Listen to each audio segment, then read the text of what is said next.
Welcome to Fashion Reverie Talks. I am Tiana Ibrahimovic. And I'm Christopher Fraser, filling in for the lovely Miss Cicely Daniels. Fashion Reverie takes you from the front lines of fashion to the front row. All of Fashion Reverie Talk segments are based on published content found on fashionreverie.com. So remember, if you want more information on the segments, go to fashionreverie.com. And if you like this episode, don't forget to subscribe and hit the like button of this episode on YouTube. So, in this episode, we are happy to have fashion designer Isaiah Issac, and we chat with Fashion Reverie editor-in-chief, editor William Gooch, to talk about his article, New York Fashion Week Decline, How Did We Get Here? But let's start with fashion news. All of our news segments are based on the fashion news alerts found on fashionreverie.com. Okay, let's jump into current events, Tiana. Start us off with Parker Posey and The Gap. Yeah, so we love Parker Posey in White Lotus, now in its third season. Super popular show if you haven't seen it. But you will also probably love her in the new Gap's Fill the Gap Spring 2025 campaign. She is known for her roles in Hollywood's indie movies, and she's very quirky and charming. So she brings all that forward in her new Gap spring campaign. So she is wearing t-shirt and a little khaki pants. So she's just looking great in the latest spring campaign for Gap. That's photographed by Amy Troost. You know, I feel like Parker Posey is kind of having a renaissance with this new season of White Lotus and everyone talking about her again. I think so too. I mean, what I think it's a White Lotus that brings everyone forward because it's such a unique and cool show. Well, speaking of Renaissance people, legendary fashion writer and critic Robin Givhan now has a biography out about the legendary fashion designer Virgil Abloh, who was the founder of Off-White and was also the first person of African descent to be menswear director for Louis Vuitton. Abloh was an absolute living legend in his own right, in his just slightly over 40 years on this earth, breaking ground as a Renaissance man in so many different endeavors, from music to fashion and art to all. You know, he just truly had his hand in almost every creative endeavor. And with the way he built Off-White, it caught the attention of Louis Vuitton's parent company, LVMH, where their flagship brand, Louis Vuitton, named him their menswear director for several seasons until his untimely passing. This biography delves into his life from start to its very sad and early end, going from his growing up to how he started to come into his art endeavors, and finally those last few years he spent at Louis Vuitton. Yeah, I mean, he left a really big mark on the fashion industry, and it will be interesting to read about it, about the autobiography. So I will be doing that. So let's talk a little bit about some layoffs at Saks. So it has recently been announced that Saks Global will be laying off 5% of the U.S. corporate workforce. They were recently acquired by Neiman Marcus. And so Saks Global was the entity that was created. So this layoff will affect employees in the finance, legal, and operations departments. And there will be additional changes to their teams as they continue to integrate Saks Global. So, according to Bloomberg intelligent analyst Mary Ross Gilbert, she believes that Saks Global might lose more sales to Bloomingdale's and Nordstrom this year as it readjusts and repositions to the newly merged units. So that's something, I guess, to be expected for them this year. Saks is also losing a lot of emerging designers with their new 90-day payment plan, but that's a separate story for another episode of Fashion Reverie Talks. Or for another article. That too, Tiana. Yes. Well, that was fun. Those were the fashion news. And joining us on this episode of Fashion Reverie Talks is menswear expert Isaiah Issac. Isaiah, pleasure to have you join us today. Pleasure to be here. Thanks for having me. So, you've had quite an illustrious career in menswear. Could you start by talking to us about your fashion journey? Yeah, certainly. So I started in New York getting my education at AI NYC, and I've always had an interest in menswear there. So I nagged all of my educators to basically help me. As I'm sure you all know, it starts with women's wear mostly. So I kind of did everything I can, took some classes with menswear and did a couple of internships there. And then after graduating and doing some fashion shows at Fashion Week, which I was so thankful to do, I got a small stint at J. Crew. Did a couple of years at Macy's, did some freelance work in between, did some styling, then went off to do some work for Ralph Lauren. After that, I went out on a whim and applied to a job in Spain. Didn't think anything would happen. It's kind of hard for Americans to get overseas, but I somehow got a job at Zara. And it was a contemporary price point at the time in New York. So I've had the thought okay, this is like the next level. And getting over there, you get to see, how they make everything, how they do everything. So that was a really great experience. After that, I did the menswear for Tommy Hilfiger. I headed up their swim division. And then after that, where I'm at now is I'm at WGSN as a menswear editor and trend forecaster. So it's been a quick decade or so more in menswear. So, you've worked at a lot of major brands from J. Crew to Zara and Tommy Hilfiger. What did you learn from working at each of these brands? I'm sure every experience was its own unique egg. 100%. I think one of the main takeaways was maybe soft power, and you could kind of translate that into people managing, right? Although they hire a lot of people with talent, of course, that's kind of the prerequisite, but it's important to know how to use that talent and to talk to people in many ways and to even manage up, if you will, right? So that people managing skill is something that I definitely learned from both of those positions. I would say mostly maybe from Zara and from Tommy Hilfiger. As Zara's big box and Tommy Hilfiger is more of a vertical, you really have to learn how to take all that information in and work, cross-functionally in all of the dimensional teams. So yeah, a lot of people managing was kind of the thing that I learned the most. So, you currently work at WGSN, a fashion trend forecasting company. Could you talk a little bit about that company and what they do? I mean, certainly. WGSN, I would say we're the leading trend forecasting company in the world right now. We're kind of the best kept secret. A lot of brands that are our clients, they don't talk to each other to let them know that they're basically subscribing to our services. But we take, I would say, the political, socioeconomic, cultural, e-commerce, retail, catwalk. We take all that information, we use the data sets that we receive from that, and we also use our expertise.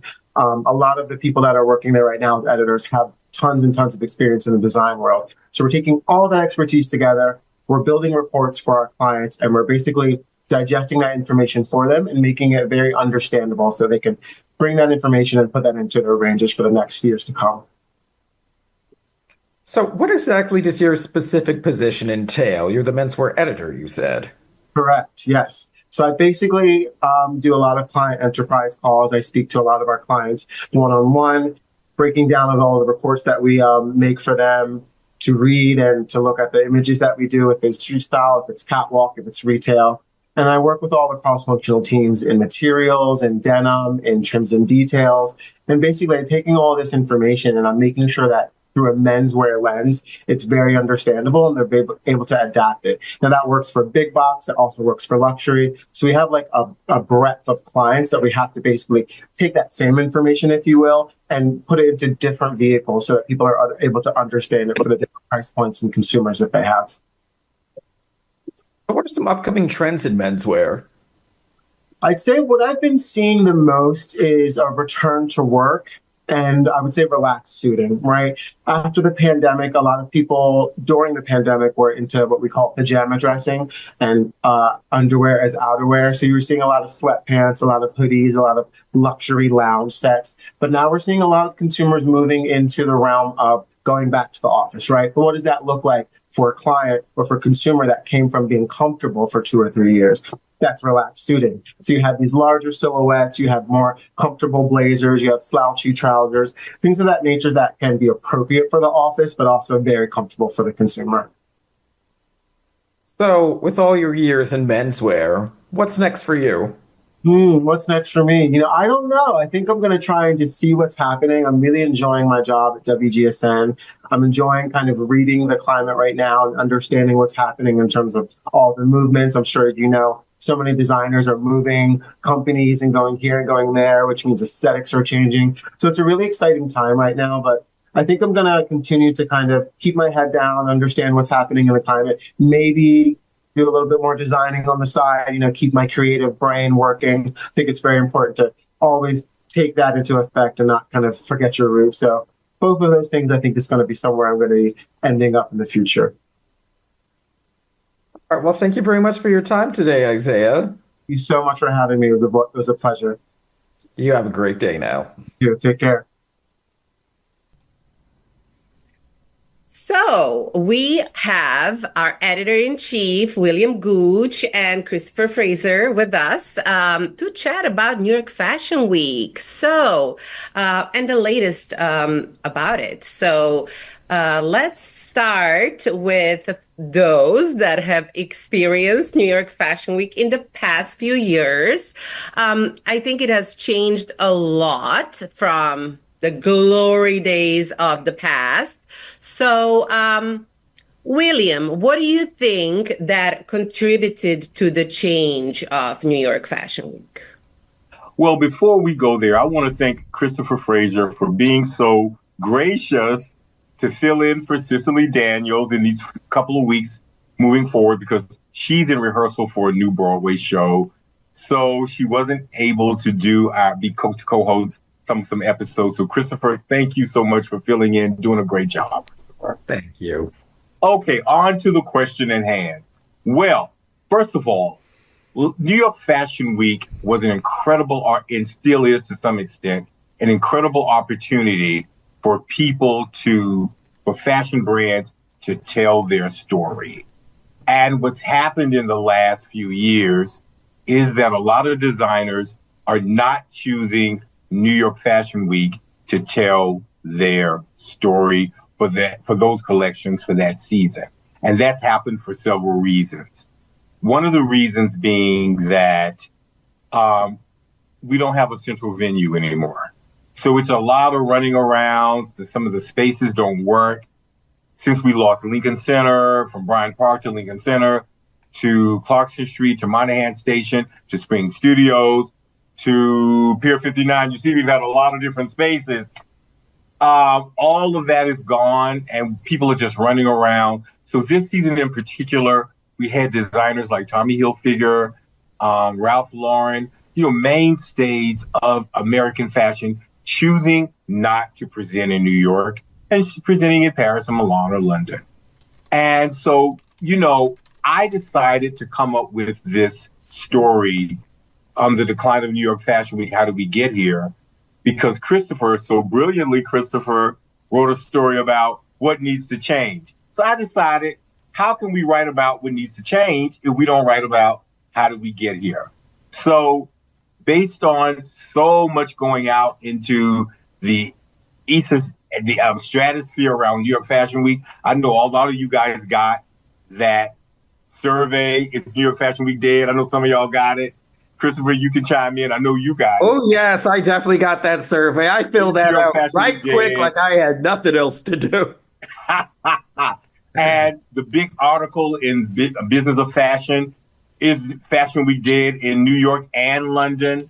This whole article came forth with me and Christopher. We decided to do these two articles. So how did we get here? Well, the venue is an issue. Fashion is cyclical. It has changed. We have a different consumer market. So that has made some shifts from the golden era of the last 25 years to where we are now, consumers don't dress up and go out as much as they used to. COVID really, really changed that. So instead of you having to go to work 5 days a week and either 5 different outfits to wear, now you may go in 2 or 3 days a week, or you may work at home all the time. So fashion and retail there's a serious intersectionality there between both markets. So that funnels down to Fashion Week. Also, we have we have new technologies that didn't exist during a lot of the golden age of Fashion Week.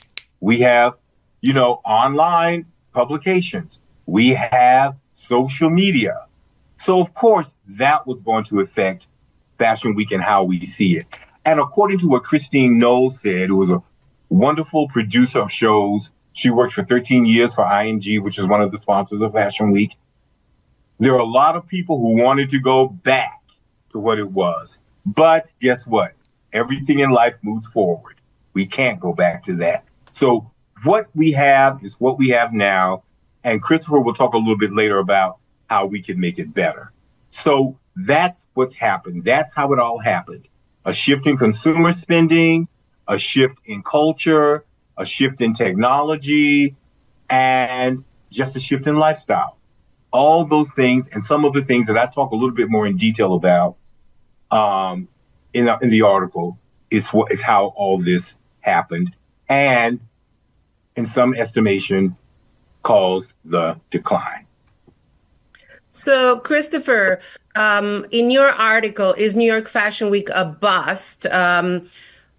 What are your thoughts? How the disappearance of Central Venue has minimized the appeal of Fashion Week? People don't want to do all that running around the city. I can tell you as someone who still does Fashion Week, but I don't go to as many shows as I used to. And a large contributing factor to that is the fact that the shows are so ridiculously spread out. But Christopher, you still go to a lot. Okay.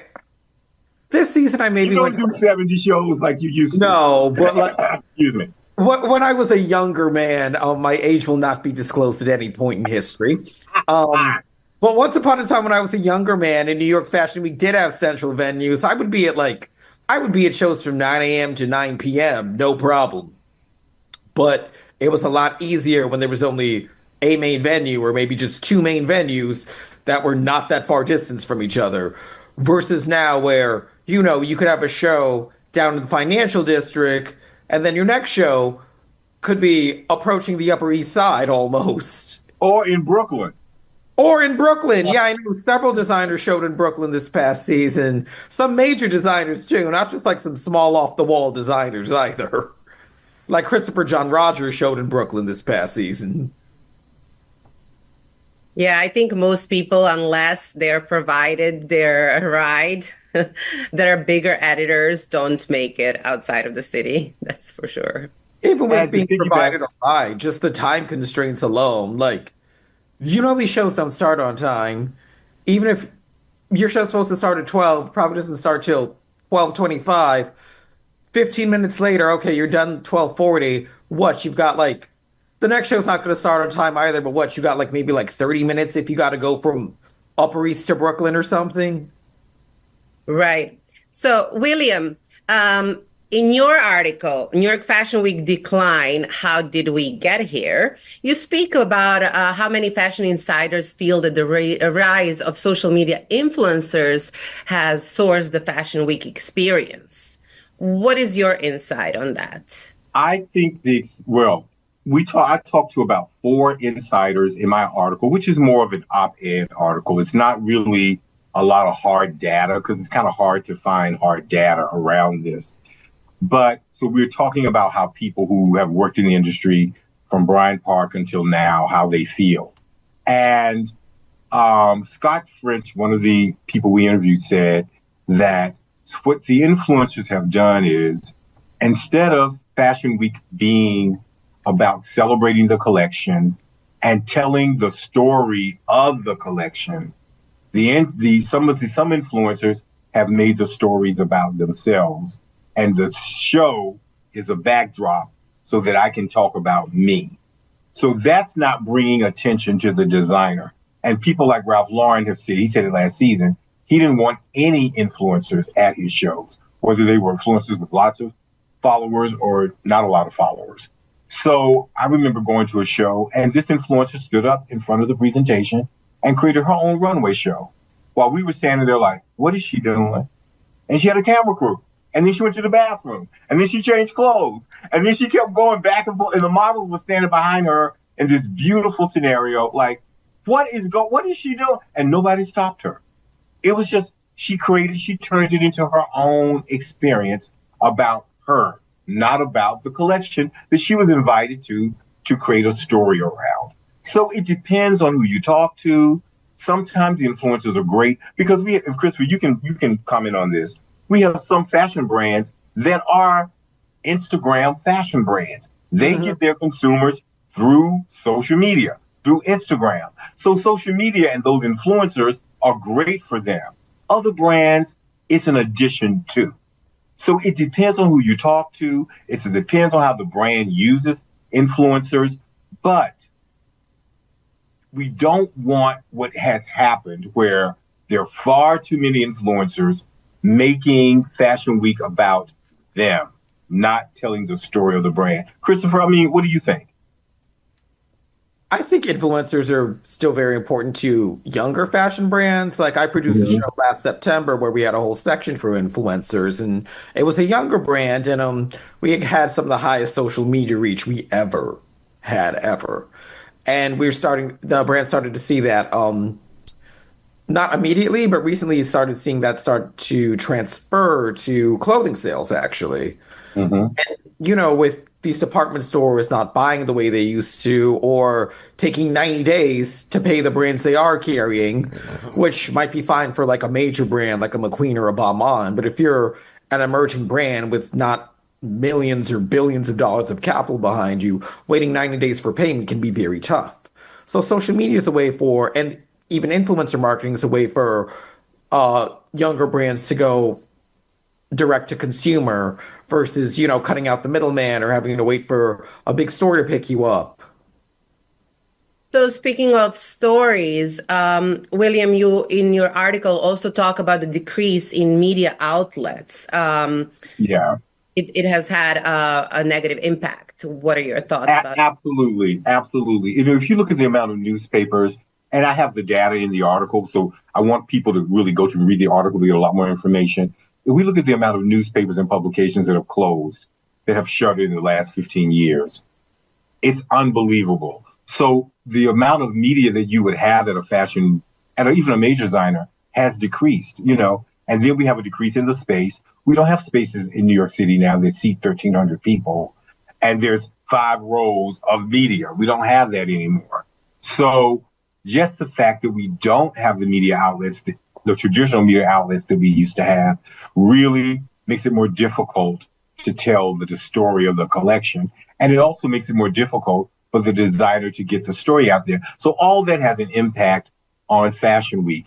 And as we've shifted to new kinds of media, sometimes that new media isn't as adept at telling the story well as the more traditional media. So it's a real hodgepodge of things that are just not working well. And I think we're kind of in this period of figuring out what works and what doesn't work. Hopefully something will be figured out. So what do you think needs to be done?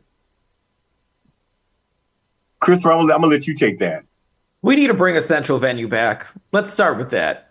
Because that was the biggest complaint I heard from everyone, from editors to buyers to stylists. Like, the lack of central venue at New York Fashion Week has caused it to lose so much of its luster. A lot of people felt like we went from the penthouse to the basement. Anything else besides central venue? We've been talking about that a lot. Anything else? Yeah, Fashion Week, back in the day, Fashion Week had a lot more sponsors. So that put a lot more money into even people attending having certain perks and comforts, whether it was food or free coffee or gift bags, that really added to the allure of New York Fashion Week. So I think we need to bring back sponsorships, especially, and also back in the day when Mercedes-Benz was a headliner for New York Fashion Week, pretty much. It was a whole different situation. We had the tents at Bryant Park, which everyone of that era always talks about how it was a golden era. Then even the tents at Lincoln Center, which people still had a lot of appreciation for, even though they didn't think it was as fabulous as Bryant Park, there was still a lot of glamour at New York Fashion Week, from perks like free stuff to even VIP rooms for editors and A-list celebrities who were attending. Well, thank you, William, and thank you, Christopher, for sharing We're happy to be here. on your both great articles. Thank you. Very much, Thank you. Tiana.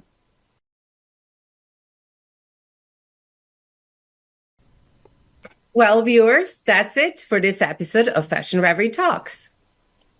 We would like to thank Isaiah Issac and Fashion Reverie Editor-in-Chief William and Gooch for joining us for this episode.